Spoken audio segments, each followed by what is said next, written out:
இப்போ நம்ம class 7th science curiosity புக்கோட சாப்டர் 9 தமிழ் எக்ஸ்பிளனேஷனோட பார்ட் 3 வீடியோ பார்க்கலாமா? ஃபஸ்ட்டு பார்ட் 1 நம்ம இதில் பார்ட் 2 வரைக்கும் நம்ம அப்லோட் பண்ணியிருக்கோம். பார்க்காதவங்க போய் நம்ம சேனலில் டச் பண்ணி பார்த்துக்கோங்க. நம்ம பார்ட் 2 இது வரைக்கும் போட்டிருந்தோம். இப்போ பார்ட் 3 நம்ம இதுலேருந்து ஸ்டார்ட் பண்ணலாம். Science and society. Celiac disease is a condition in which the body reacts to gluten. கேலியாக் ஒரு டிசீஸ். ஓகேயா? அது எப்படி வருதுன்னா ஒரு கண்டிஷன். கார்டியாக் கீலியாக்ன்றது ஒரு கண்டிஷன். ஓகேயா?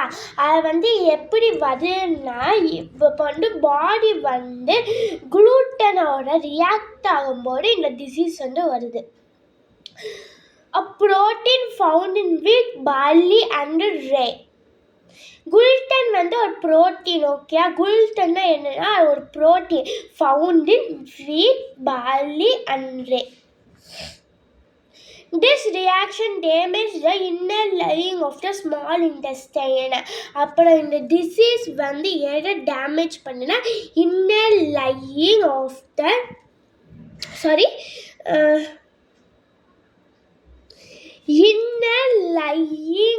த ஸ்மால் இன்டெஸ்டைனை டேமேஜ் பண்ணுது. சரியா? Nutrition are absorbed. எப்படி அது டேமேஜ் ஆகுதுன்னா அங்கதான் நிறைய எல்லா நியூட்ரிஷன் அப்சர்வ் ஆகுது. அப்படி அப்சர்வ் ஆகும்போது அந்த குளூட்டன் வருது. அப்போ இந்த டிசீஸ் வருது. சரியா? அப்புறம் as a result the intestine cannot function properly. Observe பண்ணதுக்கப்புறம் இந்த இன்டெஸ்டைனால சரியாக ப்ராப்பர் பண்ண முடியாது. The only way to damage celiac disease is to avoid food that contain gluten.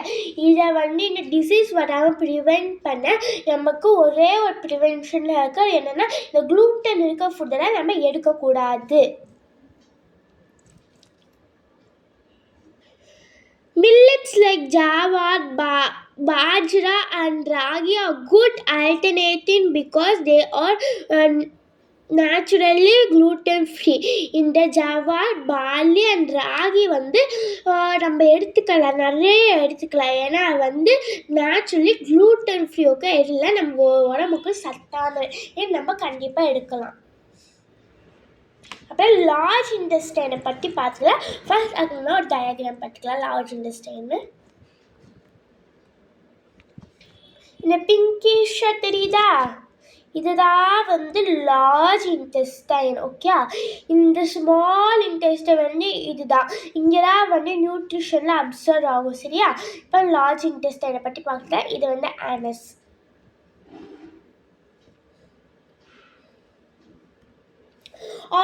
Most of the nutrition or digested are absorbed in the small intestine. In the nutrition digest ஆகி small intestine absorb ஆனதுக்கப்புறம் that happens to the undigested food. அப்புறம் என்ன நடக்கும் undigested ஃபுட்டுக்கெல்லாம்?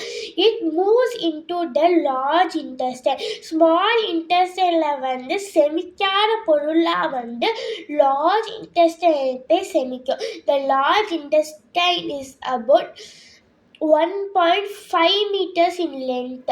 Small intestine 6 meters length. Okay? இதே large intestine 1.5 meters in length. Okay? It is shorter than the small intestine. small intestine 6 meters. அப்புறம் large intestine 1.5 meters in length. ஆனால் இந்த large intestine ஷார்ட்டராக இருக்கும் small இன்டெஸ்டைனை இது compare பண்ணால். Then why it is called a large intestine? அப்புறம் எதுக்கு அது large intestine கூப்பிடுறாங்க? The reason is that is wider than the small intestine. ஏன் நல்லா இப்போ நம்ம பார்ப்போம் டயக்ராமு. இப்போ பார்த்தாலே உங்களுக்கு தெரியும் இது வந்து லாங்கராக இருக்கும் ஷார்ட்டராக இருக்கும். ஆனால் இது நீங்கள் பார்த்தாலே இது வந்து விடியாக இருக்குது. இது வந்து தின்னாக்கு ரொம்ப ஒல்லியாகி கொஞ்சம் குண்டாக இருக்குது. அதுக்கு தான் வந்து லார்ஜ் இன்டெஸ்டைன்னு சொல்கிறாங்க, அப்புறம் ஸ்மால் இன்டெஸ்டைன்னு சொல்கிறாங்க. அதுதான் இதுக்கான definition. The large intestine absorb water and some salt from the undigested food. அப்புறம் லாங் இன்டெஸ்டைன் வந்து வாட்டரையும் சால்ட்டு வந்து அன்டைஜஸ்ட் ஃபுட்ஸ்லேருந்து அப்சர்வ் பண்ணும். தஸ் மேக்கிங் த வேஸ்ட் செமிசாயில். இதுதான் வந்து வேஸ்ட்டு செமிசாயில் ஆகுது. ஓகேயா, waste of a semi-soil. The semi-soil is called stool. இந்த semi-soilக்கு இந்த வாட்டர்னாலையும் சால்ட்டாலையும் ஆகிற semi-soilக்கு பேர் வந்து stool. The stool is then stored in the lower part of the large intestine. அப்போ இந்த stool வந்து lower part of the large intestineல தான் ஸ்டோர் ஆகும், அதாவது anusல. The stool is then stored in called the rectum. Sorry, அது வந்து anusல வந்து store ஆகாது, ரெக்டம்ல தான் ஸ்டோர் ஆகும்.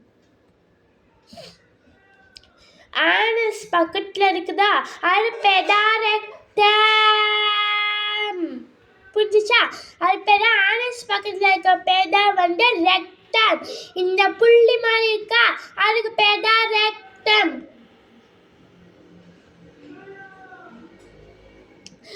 Until the body is ready to get rid of it. அப்புறம் வந்து இந்த பாடி வந்து ரெடி ஆகும் அதை வந்து வெளியேற்றுறதுக்கு. Eating fiber-rich foods like fruit, vegetables and whole grain help the large intestine function properly by making the stool easier to pass.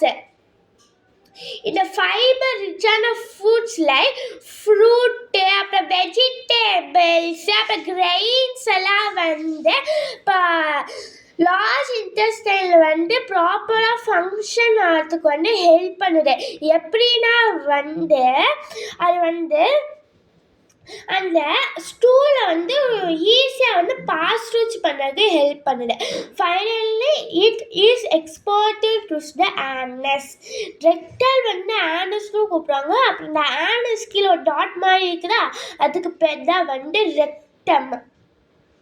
A process known as egestion. அப்புறம் இந்த ப்ராசஸ்க்கெலாம் பேர் தான் வந்து egestion. This is how your body removes the waste it does not need keeping your health. அப்புறம் இது வந்து கரெக்டாக ப்ராப்பராக உங்களுக்கு நிறைய ஹெல்த் இஷ்யூஸ் வரும். அதே நல்ல ஃபுட் சாப்பிட்டீங்கன்னா உங்கள் ஸ்டூல் வந்து ஈஸியாக பாஸ் ஆகி நல்ல ஹெல்த்தாக இருக்கும். அதான் சொன்னேன். It's not fascinating how the digestive system works, absorbing nutrition from food and eliminating waste. அப்புறம் வந்து இந்த டைஜஸ்டிவ் சிஸ்டம் வந்து எப்படி ஒர்க் ஆகுது, அப்புறம் வந்து எப்படி இந்த ஃபுட் வந்து ஃபுட்லேருந்து நியூட்ரிஷன் எப்படி அப்சர்வ் ஆகுது, அப்புறம் வந்து எப்படி வேஸ்ட்டில் வந்து வெளியேற்றுது அப்படின்னு கேட்குறாங்க. இந்த ஃபேஷனேட்டிங் ஃபேஸ்ட்டுக்கு போகலாம். The large intestine contains various small living organisms. The large intestine வந்து நிறைய small organism வந்து contain பண்ணுது, such as bacteria that help in digestion. அதோட எக்ஸாம்பிள் தான் வந்து பாக்டீரியா. அது வந்து டைஜஷன் ஆக ரொம்ப ஹெல்ப்ஃபுல்லாக இருக்குது.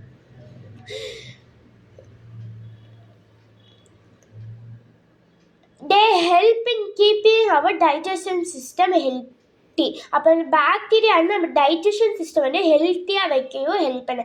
This break down the undigested food easily fiber and produce essential nutrition. அப்புறம் வந்து இந்த பாக்டீரியா வந்து டைஜஷன் பண்ணவும் ஹெல்ப் பண்ணு, அப்புறம் வந்து அன்டைஜஸ்ட் ஃபுட்டை வந்து ஈஸியாக பிரேக் டவுன் பண்ணவும் ஹெல்ப் பண்ணுது. அப்புறம் வந்து எசென்ஷியல் நியூட்ரிஷன்ஸை ப்ரொடியூஸ் பண்ணுது. Rich food and especially fermented food like curd buttermilk, shikar, kanji, pickles, gundruk and poita bath are good for a healthy digestion system and overall well-being. இந்த preserve பண்ண foods இருக்குல்ல, ஒன்றுலேருந்து இன்னொரு ஐட்டமுக்கு போய் அது ரொம்ப நாள் வச்சுருக்கறதுக்கு அது லைக் கர்டு, மோர், அப்புறம் பிக்கிள்ஸு இந்த மாதிரி ஐட்டம்லாம் வந்து நம்ம டைஜஸ்டிவ் சிஸ்டம்க்கு வந்து ரொம்ப ஹெல்ப்ஃபுல்லாக ஓவரால் வெல்பீயிங். ஓகே, இதோட நம்ம தேர்ட் பார்ட்டை முடிச்சுக்கலாம். Subscribe for more videos. நம்ம ஃபோர்த் பார்ட்டில் சந்திக்கலாம். பாய்.